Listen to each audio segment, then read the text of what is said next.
बिस्मिल्लाहिर्रहमानिर्रहीम अस्सलामु अलैकुम वरहमतुल्लाहि वबरकातुहू। नाज़रीन इकराम, आप लोगों को अपने यूट्यूब चैनल में खुशामदीद कहता हूँ और उम्मीद करता हूँ कि आप लोग हमारे इस यूट्यूब चैनल को ज़रूर इंशाअल्लाह सब्सक्राइब करेंगे। शुक्रिया। एहसास ख़त्म हो जाए तो बड़े गुनाह भी मामूली लगते हैं। हज़रत अनस रज़ी अल्लाहु अन्हु फरमाते हैं, तुम ऐसे ऐसे अमल करते हो जो तुम्हारी नज़र में बाल से ज़्यादा बारीक हैं, तुम उसे हल्का समझते हो, बड़ा गुनाह नहीं समझते।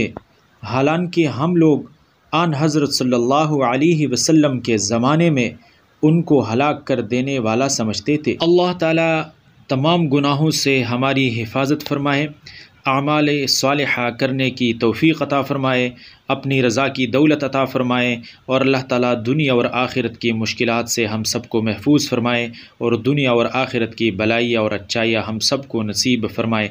आमीन सुम्मा आमीन या रब्बल आलमीन। इस यूट्यूब चैनल को ज़रूर सब्सक्राइब करें। बहुत शुक्रिया। अल्लाह हाफ़िज़।